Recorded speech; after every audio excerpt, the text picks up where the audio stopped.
Like it like really changed my mindset of like you don't got forever here on this planet. We don't live for as long as we think we do. And life can be cut short like that. So why not do something that you really genuinely love doing, not for anybody else or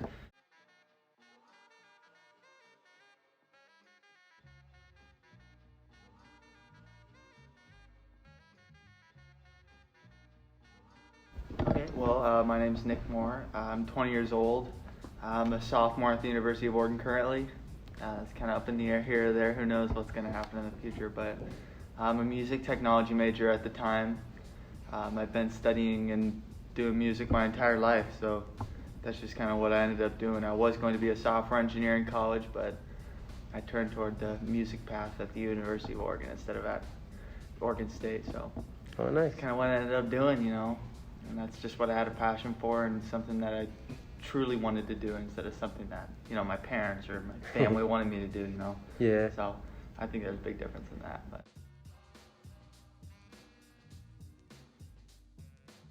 because I was pretty much a full-fledged student at Oregon State, and Okay. then last second I was like, I don't know if I could go through the whole software engineering thing, and so I ended up transferring before the school year even started. Okay. And I transferred in as an open major, so I didn't declare a major at all. I actually didn't okay. declare a major up until recently. Uh-huh. I just said I was a music technology major, and I did all the requirements for said technology major. But I came here with no major and came in as an exploring major, Okay. and then just now recently decided as a music technology major.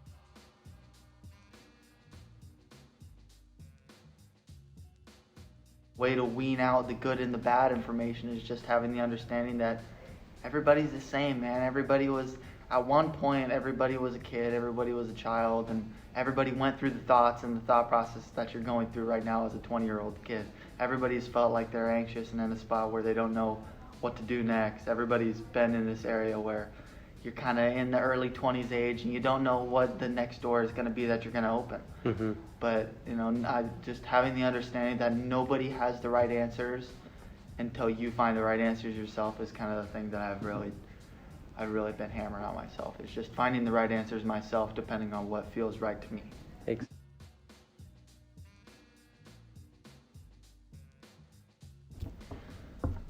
Well, if I would say anything that's for somebody that's struggling to put more effort into their passion that's here in school, just give it time, Don't feel like you're so forced to make a decision on what you're going to do for the rest of your life right now. Everybody's passions comes to them at different times, and I feel like I was very fortunate to find a passion for music when I was really, really young. And some people don't find that passion until they're in their mid-20s, and it's all dependent on where it comes to you, how it comes to you, when it comes to you in your life, and what that means to you at that moment in your life. So don't force something if it's not there yet. If you don't have a passion yet, then later on in life something could just drop in your hands that you don't know, that you don't see things like that coming. So Yeah. just give it time and understand that things come around. It definitely do, man. Yeah. That's a good one. I think.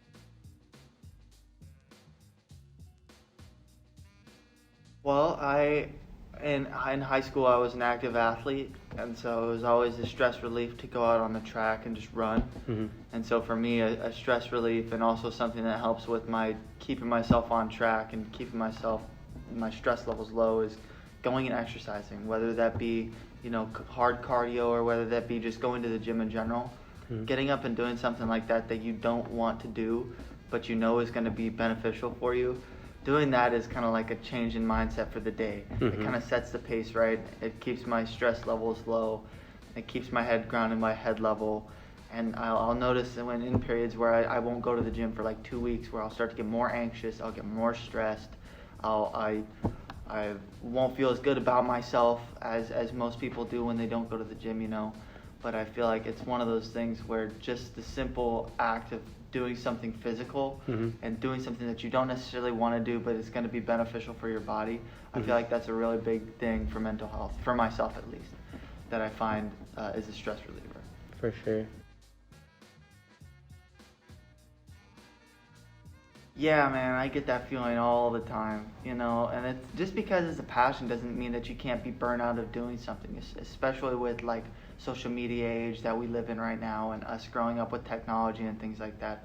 it's difficult to keep your mind on a creative adventure that long, that you're just kind of sitting there and hoping for something to happen. And at points like last term, I had a schedule to where I was coming home from work at 3 p.m. and then I would do homework for about an hour, and then from 4 p.m. until about 1 a.m. I would work on music, and I would work on a TikTok. And I would try and put out a TikTok a day, and at one point I was posting 2 a day, and they would take about anywhere from 3 to 5 hours each to make. And so that at a point got super, super draining, and like I was just staring at a screen all day, and like I had to go get prescription glasses and stuff, and I'm like, all right, maybe I should take a little bit of time. And so I took 2 weeks off from doing any form of music or anything like that. And I feel like just taking breaks and understanding where your limits are and having a schedule that's maintainable was something that really helped me with that. But I definitely I have periods. I've been going at the mixing and engineering part of music for like 5 years now. Okay. And it's always been a bounce back and forth. You know, I'm super enthralled for like 3 or 4 months, and then I'm disinterested for like a week, and I just get so burnt out that I need to take some time off, and then I'll come back on it hard for like 3 months, 4 months, and then I'll have a week that just kind of throws me off, and that goes back to the mental health thing. Like everybody has their own pushover point, everybody's got their own limits and stuff. So if someone else might be able to work for a year, 2 years, and just keep hammering, and some people might need a break every week, but just understand your body and understand what it needs, and get proper sleep and drink enough water, do the essential things, and focus on a schedule, and that's what helps me keep track like that, Definitely, man, definitely. Yeah, I mean, that's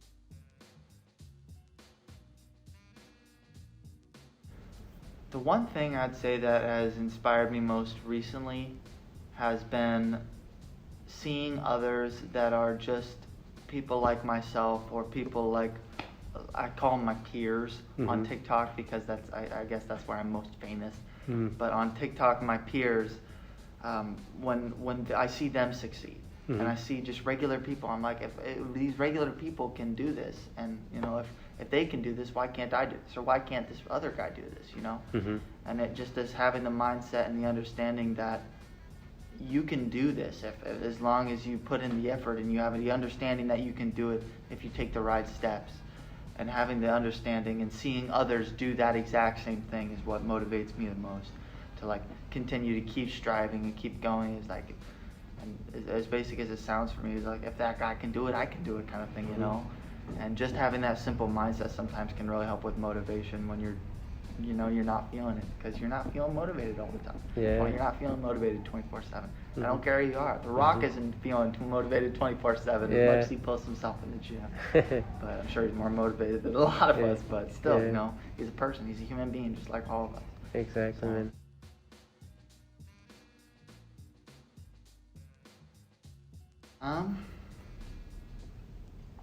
Just do what you want to do. Do what you want to do in life. And if you're not in the spot where you're happy right now, it doesn't mean that you're not going to be in a spot where you're happy in the future. And life almost never goes in the ways that you want it to go. The doors don't open how you want them to open. Yeah. But if one door closes, another door opens somewhere. That's something I've always, since I was a kid, I heard that when I was like 11 or 12. One door open, another door closes. And like I always thought that, and I had a grandmother that I was really, really close with when I was like 14, passed away from cancer. I'm sorry to hear that, man. And, it's one of those things. Cancer sucks, man. But with that, I had that in my mind at the time, a lot. It was just hammering my mind. One door closes, another door opens. Like I have this experience that some people have, and that some people don't. And I have this unique experience of me sitting here when I'm 13 or 14, watching my grandfather say goodbye to his 55 years age wife. I'm like, that's too early, and like, they didn't get to see all the accomplishments that I had 15 plus, or they didn't get to see the relationship I've been in for 5 years, and that really weighed heavy on me at the time. I'm like, dang, one door closes and another door opens, so you have to keep your head up in situations like that, and understand that life's gonna come back around in ways that you're never going to expect it to. You're never going to expect it to, but life comes back around at you.